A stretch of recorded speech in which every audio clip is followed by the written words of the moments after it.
Om Swastiastu. Para pemirsa Dharma Wacana, pada kesempatan ini sesuai dengan permintaan beberapa umat, kita coba belajar bersama membahas tentang tujuan agama Hindu, yakni Moksartam Jagadita Ye Caiti Dharma. Kita coba mengkaji tattwa atau filsafat ini untuk mengetahui apakah berguna untuk kehidupan individu saja atau bisa juga digunakan sebagai kerangka kerja untuk menjaga kelangsungan perusahaan di masa pandemi ini. Moksartam Jagadita Ye Caiti Dharma memiliki arti bahwa tujuan hidup manusia adalah mencapai kesejahteraan jasmani dan kebahagiaan rohani secara selaras, serasi, dan seimbang.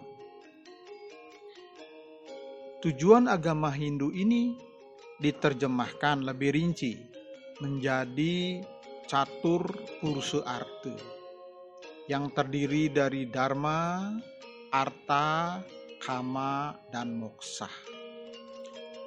Catur purusha artha ini merupakan ajaran etika Hindu dalam mencapai kebenaran dan kebahagiaan sejati. Catur purusha artha menjelaskan manusia berhak mengejar kesenangan dan kenikmatan hidup atau kama, memenuhi hawa nafsunya dengan segala bentuk materi atau sumber daya lainnya. Nah, ini disebut artha. Namun, hendaknya semua itu diperoleh melalui dharma. Dharma, artha, dan kama merupakan tiga unsur yang tunggal, yang selalu harus dipegang teguh jika ingin meraih kebahagiaan abadi dalam hidup ini atau moksha. Bila kenikmatan hawa nafsu diperoleh dengan mempergunakan uang atau sumber daya lain yang didapat dengan adharma atau ketidakbenaran, contohnya korupsi, maka dalam perjalanan hidupnya dia tak akan mendapatkan kebahagiaan sejati. Karena itu sangat ditekankan agar tiga unsur tersebut harus dijalankan secara seimbang untuk mencapai tujuan terakhir, yakni moksha atau kebahagiaan abadi.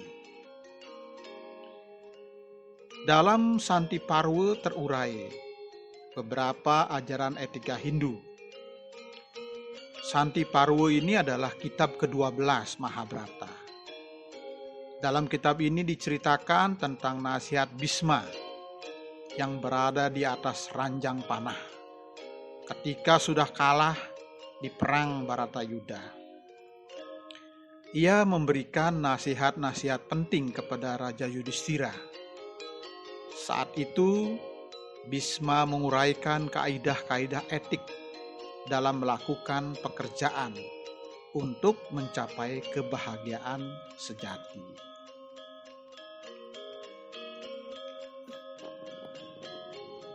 Ajaran catur purusha artha bisa benar-benar diterapkan saat menjalani kehidupan sebagai grihastha atau tingkat kehidupan masa berumah tangga dan masuk dunia kerja.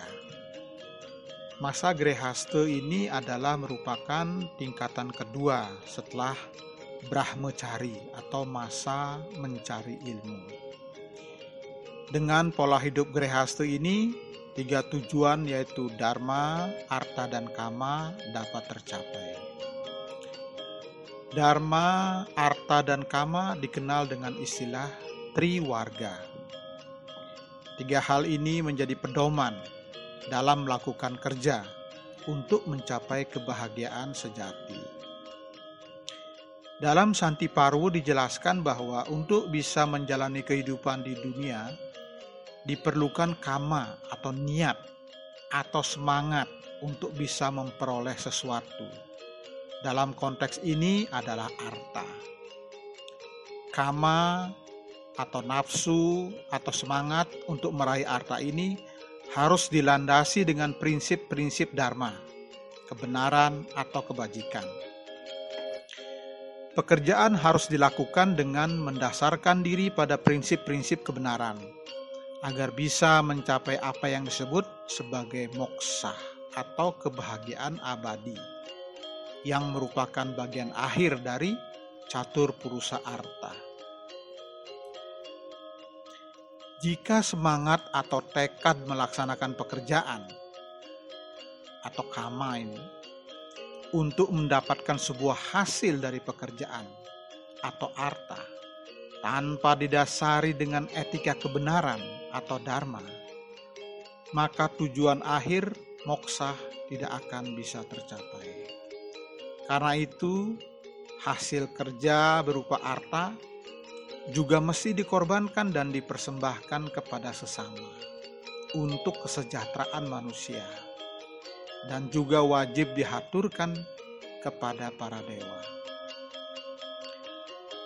Dalam Sandi Parwu ada kutipan sebagai berikut: kebaikan dunia harus didasarkan pada triwarga, dharma, arta, dan kama. Pengetahuan ini merupakan inti dari ucapan dan tindakan. Ilmu pengetahuan ini akan melindungi dunia. Di sini diajarkan tentang kaidah dan hukuman untuk kehidupan yang lebih baik.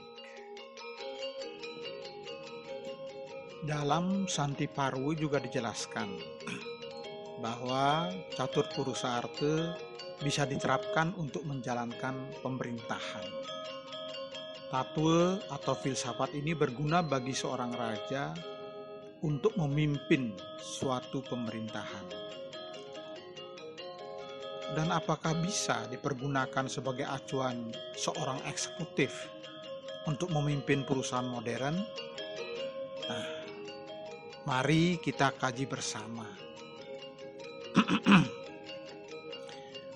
Menurut Hindu, melakukan pekerjaan, menjalankan bisnis, menetapkan target keuntungan tidaklah dilarang. Saat merencanakan kegiatan untuk tahun berikutnya, eksekutif beserta jajaran perusahaan tentu menetapkan target finansial atau arta yang ingin diperoleh. Dari mana arta perusahaan berasal? Tentu berasal dari pelanggan yang puas terhadap produk atau jasa yang diberikan oleh perusahaan. Dengan demikian, kama atau kepuasan pelanggan atau customer satisfaction menjadi sasaran strategis yang perlu diupayakan. Bagaimana cara agar pelanggan puas? Adalah dengan melaksanakan dharma atau aturan perusahaan, standar operating procedure, sistem kerja atau proses internal yang fokus untuk memuaskan pelanggan. Bagaimana cara aturan atau proses internal tersebut bisa dilaksanakan? Adalah dengan membangun sumber daya manusia yang mau dan mampu untuk belajar dan berkembang atau learn and growth, sehingga bisa melaksanakan swadharma atau tugas pokok dan fungsi yang ditetapkan oleh perusahaan. Jadi di sini dapat dikaji bahwa tatwa Hindu bukan saja bicara tentang hubungan dengan Tuhan atau hanya bicara tentang upakara saja, tetapi jika dikaji dengan seksama bisa mengajarkan kita bagaimana mengelola suatu perusahaan. Dengan bekerja melaksanakan swadharma, maka proses internal perusahaan bisa berjalan untuk menghasilkan produk atau jasa yang memuaskan pelanggan. Pelanggan yang puas tentu akan setia untuk membeli secara terus-menerus ataupun mengajak pelanggan lain untuk membeli. dan keuntungan yang diperoleh dari pelanggan tentu akan meningkatkan keuangan perusahaan. Keuntungan yang diperoleh perusahaan disisihkan untuk anggaran pelatihan sumber daya manusia dan juga bonus sesuai kontribusinya. Selain itu, dialokasikan anggaran untuk proses internal yang perlu disempurnakan terus-menerus. Keuntungan yang diperoleh juga dianggarkan untuk meningkatkan loyalitas pelanggan dengan mengadakan program membership, poin reward, program promosi, dan lain-lain. Perlu diingat bahwa kesehatan perusahaan jangan hanya dilihat dari aspek finansial atau laporan keuangan saja, tetapi dilihat juga apakah perusahaan memiliki pelanggan yang puas, apakah perusahaan memiliki proses internal yang tangguh, dan apakah perusahaan memiliki sumber daya manusia yang mau dan mampu untuk bekerja dengan loyal kepada perusahaan. Jika perspektif finansial atau arta, kepuasan pelanggan atau kama, proses internal atau dharma, dan sumber daya manusia yang menjalankan swdharma sudah diperhitungkan secara seimbang oleh pimpinan perusahaan, maka diyakini bahwa perusahaan bisa melipat gandakan keuntungan serta akan mampu tumbuh secara berkesinambungan atau sustainable growth, sehingga bisa eksis selamanya di dunia bisnis.